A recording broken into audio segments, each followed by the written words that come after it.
pangeran apa waktu itu saya bilang ya kan. Ah mana itu mau batu doang ya kan. Nah itu palanya pas banget tuh, pala lagi kayak orang betapa bang kayak gini. Iya. Coba aja pecahin tuh palanya, nongol pala tuh kagak begitu bang. Awal Lalu son ya kan. nggak maksud menghina.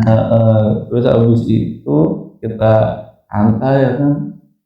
Terus pernah juga itu dari air terjun itu Kijang jatuh bang, dua aja.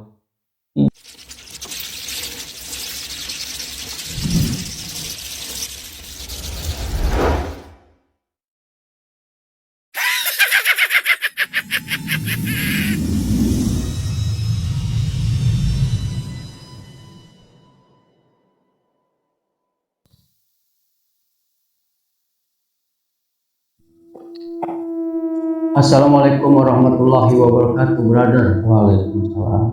Tuh. Dimanapun Anda berada, kali ini saya bukan kedatangan tamu, tapi saya mendatangi sahabat saya yang pernah masuk konten saya pada saat itu, tapi belum sempat dahulu kala itu saya korek informasi tentang beliau. Ternyata narasumber saya ini mempunyai pengalaman pertama kali camping di Gunung Pangrango. Apakah orang tersebut? Kita saksikan narasumber kita yang satu ini. Assalamualaikum Bang David. Waalaikumsalam warahmatullahi wabarakatuh. Ketemu lagi Bang David. Kira-kira punya cerita apa nih Bang David? Iya, ini kita mau bercerita saat saya pertama kali ini. Pertama kali saya mendaki gunung. Lebih tepatnya Gunung Gede Pangrango. Ini boleh diminum nih? Silakan minum ya, santai aja. Di podcast saya santai. Iya, memang kudu santai bang. Iya.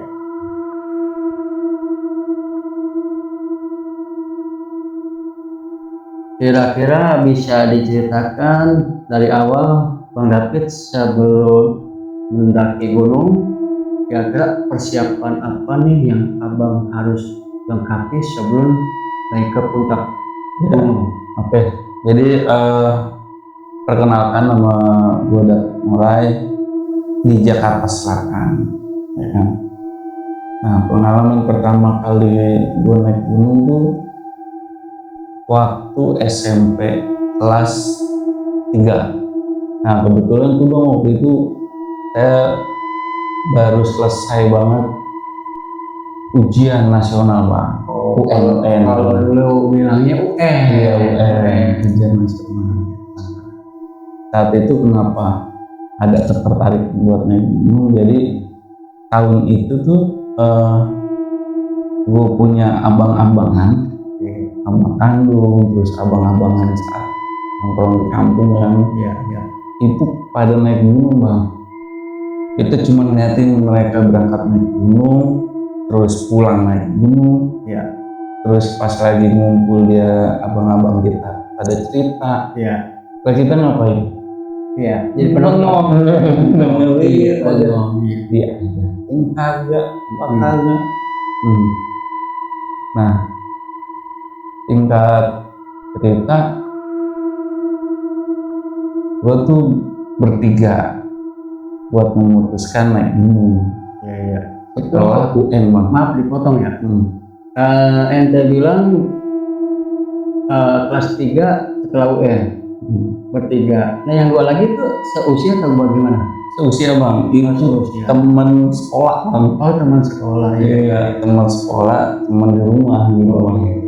Jadi karena kita agak pernah diajak ya kan, kita dengerin orang cerita, ya kita memutuskan habis selesai UN kita berangkat. Nah kebetulan menurut cerita abang-abang kita itu kalau naik gunung itu ada simaksi namanya. Simaksi itu pendaftaran untuk naik gunung bang. Pendaftaran naik gunung. Nah itu harus pakai KTP. Ya. Lah kita masih anak SMP bang. Iya. Belum punya KTP. Iya. Nah itu yang pertama. Yang kedua harus kalau nggak ada KTP ada kartu mahasiswa atau kartu pelajar. Ya. Nah sekolahan kita dulu kagak punya bang kartu pelajar. Benar. Apaan ya? Belum ada. Tapi di situ ada kendala kan bang. Kita pengen buat dulu, tapi nggak punya identitas, ya kan? Ini mungkin untuk sahabat-sahabat cinta alam yang mau atau baru belum pernah, jangan ditiru. Ini pengalaman yang buat sahabat-sahabat harus diketahui, tapi jangan ditiru, gitu. Nah, jadi UN itu bang di meja sekolahan itu ada namanya nomor ujian nasional. Oh iya, yang ditempelin di meja-meja bang. Di meja-meja, ya. Iya. Iya. Nah, saya mikir, oh iya ini nomor UN di meja ditempelin, ada nama sekolahan, ada nama kita, ada nomor ujian kita doang. Iya. Ya kan? Abis itu saya nggak habis akal tuh bang. Saya bilang sama teman saya tuh, dua orang itu sebut aja yang pertama namanya FS, yang kedua RS. Ya. Inisial ya. Ya inisialnya. Nah, saya bilang sama teman saya tuh dua, ya kan, si FS sama RS, ambil nomor ujian lu orang yang ada di meja, buat apa Fir? Gitu kan. Ya. Nah, udah ambil aja, jangan sampai nggak diambil ya. Udah akhirnya kita kelet tuh bang, kita kelet ya kan, simpen. Jadi itu berangkat dia nih besok. Ya. Udah berangkat, ceritain nih bang. Namanya kita bertiga belum pernah ada yang naik gunung bang. Ya. Tujuan kita Gunung Gede Permana. Menurut abang-abangan Kak, dari Ciganjur naik ke Kampung Rambutan, terminal bang. Terminal. Dari terminal kan kita tadinya mau jalur Putri nih. Ya. Kan ada dua tuh bang, jalur pendakian Cibodas sama jalur Putri.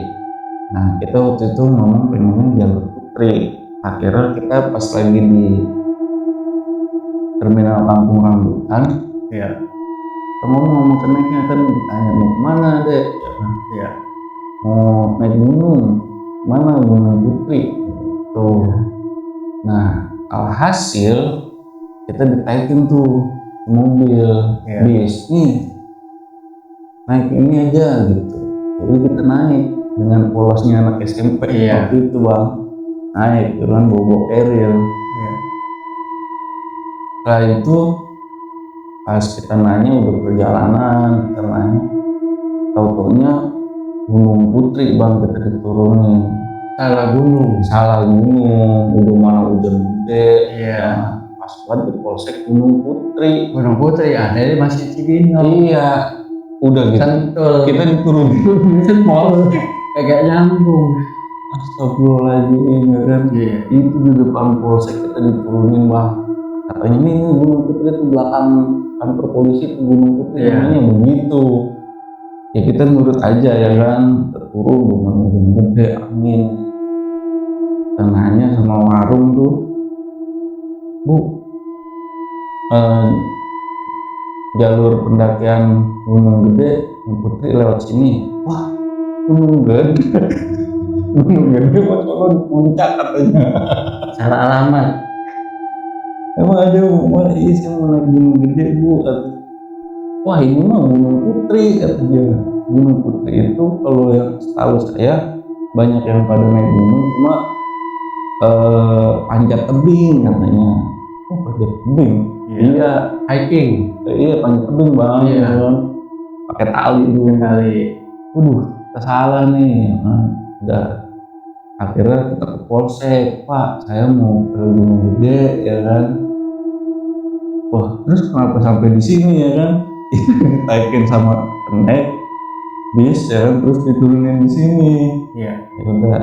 Tapi salah, itu nanti saya cari mobil gitu. Oh gitu, iya. Akhirnya bang, dicariin sama polisi, naiklah tuh mobil apa saya lupa lah ya, bis. Udah sampai perjalanan 2 kali saya ingat situ naik bisnya. Nah, ada zaman itu pengamen bang.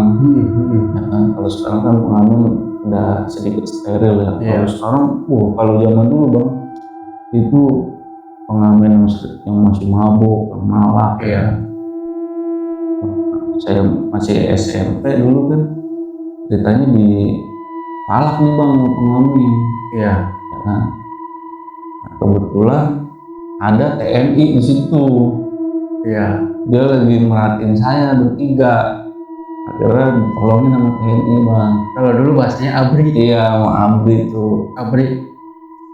Kalau sekarang namanya TNI. Habis itu diusir lah tuh pengamen ketika saya lagi di Palak. Nah, setelah dari situ ditanya sama ABRI, "Ade mau kemana?" "Saya mau naik gunung pak." "Gunung apaan?" "Gunung gede." "Wah, emang udah ada yang pernah naik gunung gede?" "Belum pak." "Waduh, mendingan kamu pulang katanya. Oh, disuruh pulang. Iya. "Ya pak, udah sampai sini pak." "Udah, pokoknya nanti saya kasih duduk, kamu turunnya di mana ya." "Iya pak, makasih pak." Ya kan. Udah gitu saya dikasih ongkos. Sekarang 5.000 tuh duit zaman dulu. Wah, lumayan sih. Sekarang itu bisa sampai 50.000 lah kira-kira. 100.000. Dikasih 5.000 bertiga sama Bapak TNI. Ya kan, udah yang sono saya inget banget itu malam Jumat. Hujan terus. Akhirnya kita naik sampailah di jalur pendakian Cibodas, Sahabat. Jadi kita nyampe malam Jumat, kan nggak tahu tuh harus kemana ya. Nah, ternyata di situ banyak pendaki-pendaki yang pada bawa keril. Kita tanya dong bang. Kantor Taman Nasional Gunung Gede mana gitu? Kan nanya gitu. Kan? Di sana bang. Udah, ya sepi lah ya kan, malam. Habis itu kita mikir, saya ngapain di sini ya? Udah nungguin pagi aja. Itu nunggu pagi di pos itu? Kantor bang. Posnya. Enggak, kantor gede. Oh, kantor. Nah, kita di pinggir kantor tuh. Hujan kan dulu, kita keluar napas saya di situ kan, dinginan, kehamilan kan. Kita pokoknya nungguin pagi, nungguin kantor buka ceritanya. Nah, kita lihat, wah ada yang naik malam-malam juga. Udahlah kita nungguin pagi aja gitu bang. Nah, habis itu pagi lah ya kan. Pagi kita cari tahu ini tuh kantor nggak buka nih ya kan. Kita keluar kantor nanya sama orang-orang, oh ada tuh namanya base camp Green Ranger bang. Green Ranger Green Ranger itu kira saya ketemu pendakian pertama saya, pengalaman saya tuh ketemu keluarga namanya Green Ranger ya kan. Akhirnya kita dari kantor pindah tuh ke Green Ranger karena Green Ranger itu komunitas, terus di situ banyak pendaki. Kebetulan yang punya Green Ranger itu kalau nggak salah namanya Bang Idan Lubis. Bang Idan Lubis itu adik dari Idat Lubis yang meninggal di Gunung Semeru sama Suhoji. Itu ceritanya. Itu setelah dari situ kita ngobrol sama Bang Idan. Nah itu dikasih peta bang, dikasih kertas ya kan, digambarin tuh jalur-jalurnya tuh zaman dulu bang ya kan. Nanti kamu pos pertama, pos kedua, pos ini, pos itu gitu ya kan. Udah akhirnya pagi kita semasi, ditanyain kartu pelajar mana nggak ada, kita tunjukin tuh bang yang tadi, yang nomor. Iya, nomor ujian. Sampai pada ketawa semua tuh anak-anak pendaki tuh melihat kita tuh, wah emang bocah gila ini ya kan, bocah gila ini. Iya, masih di bawah umur lagi. Masih di bawah umur, Masih di bawah belum ada yang pernah naik bang. Naik. Nah akhirnya emang kita udah tekad gitu kan. Nah kebetulan kita, salah satu dari kita tuh ada yang pandai buat bikin api gitu bang. Iya. Ya kan. Nah pikiran saya tuh naik gunung, kita bikin tenda, kita bikin api unggun, terus kita masak di situ. Iya. Ya kan. Ternyata pas kita udah naik sampailah di namanya Kandang Batu itu, pokoknya ada base camp itu ya kan, buat area camping. Kita camping, kita gelar tenda di situ sebelum puncak nih bang, sebelum puncak yang gede itu. Kita gelar tenda malam, lapar, ceritanya mau masak nih. Masak. Ya enggak? Masak nasi. Masak Iya. lauk ya kan. Iya. Lah dilalanya karena hujan kagak berhenti, paling berhenti gerimis. Iya. Kita hujan lagi, kita berhenti gerimis ya kan. Nah yang kita bawa itu tenda pramuka. Tenda pramuka yang bawahnya tuh nggak ada alasnya, Nggak pakai alas. Kopong. Kita bawa tikar plastik bang, kita kan. Astagfirullah. Nah habis itu wah malam-malam itu wangi banget. Ada yang bikin nasi goreng, ada yang bikin macam-macam itu wanginya. Iya. Udah gitu tenda samping datang ya kan, bang masih bang ya kan, ya apa bang, punya garam nggak sama kecap? Ada nih ya kan, kita kasih dia tuh garam sama kecap. Iya. Dia masak lonteng, kita nyiumin doang tuh bang. Iya. Ya kan, di situ dia mulangin tuh tempat garam sama kecap. Udah matang bang? Udah ya kan. Abang mau? Ya bang makasih. Masih malu bang ya kan. Malu. Pas dia mau udah selesai, kita ngobrol tuh, orang mau bawain ya. Iya Ada pikiran. orang mau. Akhirnya ya kan, saking kagak bisa nahan ini bang, ke samping tuh tenda. Iya. Bang, itu kompor udah selesai belum bang? Emang apa katanya? Saya mau minjem bang, lain mau gak bawa kompor? Iya. Enggak, wah emang gila lu dari tadi lu ketemu sama gua di jalur, terus pulang lu masih naik aja ya kan? Oh orang yang tadi tuh yang Iya. ketemu di jalur pertama. Nah ternyata dia rombongan dari YSTN sini bang. Oh iya, tetangga Iya. kita ya. HPP itu anak-anak kampus itulah ya kan? Iya tetangga. Pas ngobrol lah, gak dekat bang. Iya. Ya udah akhirnya kita minjem kompor minyak tanah bang dulu. Iya. Kalau sekarang kan udah ada high-cook ya, Iya. kompor gas. Dulu tuh minyak tanah bang, jadi area kita tuh udah baunya minyak tanah aja. Itu kita udah pulang. Nah sebelum perjalanan dari situ itu ada namanya Curug Ciberem. Nah dari mana itu konon di belakang air terjun itu ada pangeran bertapa. Oh Alkisah. Ya, Mitos ya, bahasanya mitos yang pernah dulu terjadi ya. kayaknya sih bukan mitos sih bang, kita bisa menghargainya dari cerita lokal lah. Cerita lokal Itu menunjukkan bahwa di belakang air terjun itu ada pangeran sedang bertapa, dan sampai karena bentuk batunya itu kayak orang bertapa bang. Ya. Saya di situ sempat bercanda bang, makanya untuk lagi-lagi untuk sahabat semua, cerita ini sebagai buat pengetahuan aja, jangan ditiru ya kan. Jadi ucapan-ucapan di gunung itu kita emang harus jaga banget. Jadi ketika kita lagi ada di hutan, di air terjun itu bang, kita senang banget bang. Ya. Belum pernah mendapatkan suasana pemandangan luar biasa kayak gitu. Asli bang, kita senang banget di situ ya kan. Tuh, wah, nggak bisa diungkapkan kata kalau itu ya bang. Nah, karena saya udah sedikit tahu cerita, terus baca buku apa misteri-misteri Gunung Gede, kan? Terus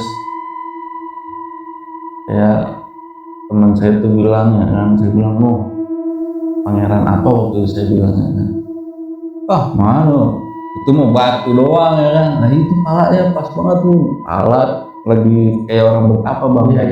Iya. Coba aja pecahin tuh palanya, nongol pala tuh kagak begitu bang. Lalu son ya kan, nggak maksud menghina. Terus abis itu kita santai ya kan. Terus pernah juga itu dari air terjun itu kijang jatuh bang. Dua aja kijang asli, ini hewan iya, kijang maksudnya asli. Maksudnya bukan gaib, bukan. Kaget kita ya.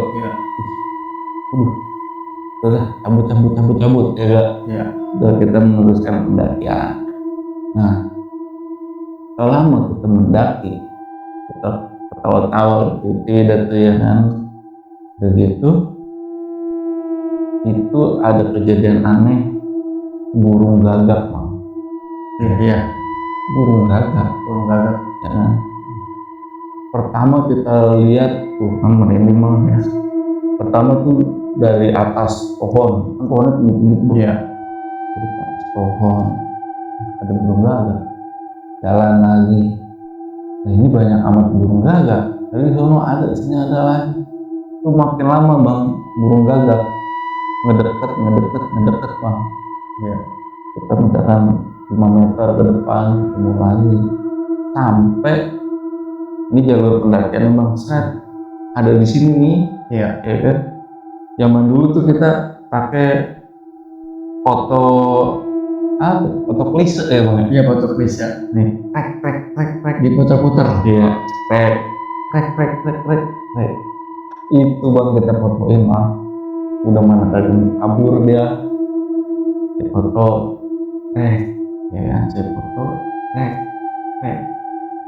Nah terus kita naik. Lah ini tuh makin lama dia ngikutin kita mulu ini ya. Iya. Itu bertiga bang kita di gunung. Iya. Gak ada orang, nggak ada yang pernah itu juga. Oh, istilahnya belum diketahui kali. Iya, emang kita belum pernah ke situ. Iya. Itu mah ngikutin jalan aja itu ya kan. Iya. Sekali ketemu orang ya kan, kita tanya bang, puncak masih jauh gak? Terus dulu nanyain puncak baru nyampe sini. Belum ada setengah gua ya. Oh, belum ada setengahnya. Iya. Udah terus aja. Nah akhirnya tuh si gagak ketemu lagi di depan bang. Ya, ini jalur, ini depan dia. Nah ini burung kapan nongolnya ini ya kan? Udah gitu dia nggak terbang bang, jalan ke kiri ngilang, ya kan? Nah temen saya ini yang dua udah ngajakin pulang aja bang. Iya. Karena udah lelah kali ya. Iya. Udah letih. Udah ngajakin pulang aja. Romantis ini, ya Allah, romantis ini gitu. Iya. Ya udah, kita bikin sepakatan nih bang ceritanya. Kita bikin sepakatan. Kalau 5 kali lagi dia nongol, kita pulang. Iya. Ya, 5 kali nongol lagi kita pulang. Saya sih berharap nggak nongol nih. Iya. Jalan nongol sekali. 2 kali kita hitung lagi, 3 kali. Nah, ke-5 kalinya bang, kita lagi ngaso, lagi istirahat di jalur pendakian tuh. Dia nongol di belakang saya. Atau teman saya tuh yang ada di bawah ngeliat ke saya, ada di belakang nih. Wait. nongol lagi tuh gagah. Iya ya kan.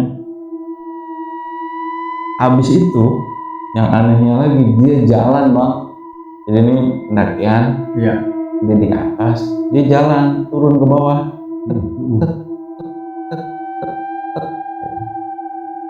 Coba itu burung. Seperti mau ngasih pertanda mungkin. Nah, Pertanda. Cuma kita nggak bisa membacanya. karena kita udah menyepakati 5 kali nongol lagi Pulang. berarti kita cabut. Bener bang, dia ternyata 3 gak itu nyuruh kita pulang. Itu bener-bener lewat dari kita tuh, jalan kagak ada terbang itu. Kalau zaman sekarang mah kita tangkep ya. Iya. Akhirnya udah kita putuskan buat cabut Pulang bro. udah ya, jangan dipaksain, kita pulang aja karena kita udah bikin perjanjian 5 kali dia nongol lagi kita balik. Iya. Nah, kita pulang tuh bang. Nah, pulangnya tuh bang, kita ngelewatin air panas bang, air terjun, tebing, kan itu air panas semua. Nah udah di situ kita istirahat, ada yang masak mie pakai air panas, ada yang rebus telur pakai air panas itu. Oh maksudnya dicelupin atau diceburin? Iya dicelupin lah tuh ya kan, makin panas itu zaman dulu. Sampai kita tuh kalau ngelangkah harus hati-hati banget gitu kan. Tapi pesan dari Bang Hidat itu jangan menghindar dari air panas. Kalau emang dicemplungin aja. Karena kalau kepleset udah dipastikan nggak ada yang bisa ngerescue lagi bang. Karena itu jurangnya nggak ketemu ujungnya tuh bang, jurangnya. Iya. Udah nggak ketemu ujungnya, udah gitu asap bulan semua lah gitu kan. Kabut dari air panas itu sendiri gitu. Nah pesan beliau kalau injek air panasnya injek aja, nggak bakalan melepuh kata dia mah. Panas bang, Anda rasain aja tuh. Nah singkat cerita kita sampai sana, sampai bawah, tanya sama Bang Ida, lah kamu udah turun aja, udah sampai puncak cepet banget gitu dia gitu. Oh ketemu lagi pulangnya. Iya, ini udah sampai base camp bang. Base camp. Bilang Bang Ida, saya ketemu di pos mana gitu kan, waktu itu saya ingat, cuma sekarang lupa. Itu emang banyak burung gagak ya bang, seperti itu ya. Ada di situ mah. Iya. Ya kan. Paling kalau di jalur itu ada elang Jawa, ya kan, elang Jawa yang dilindungin, itu juga kadang-kadang. Enggak bang, itu burung gagak itu banyak banget bang.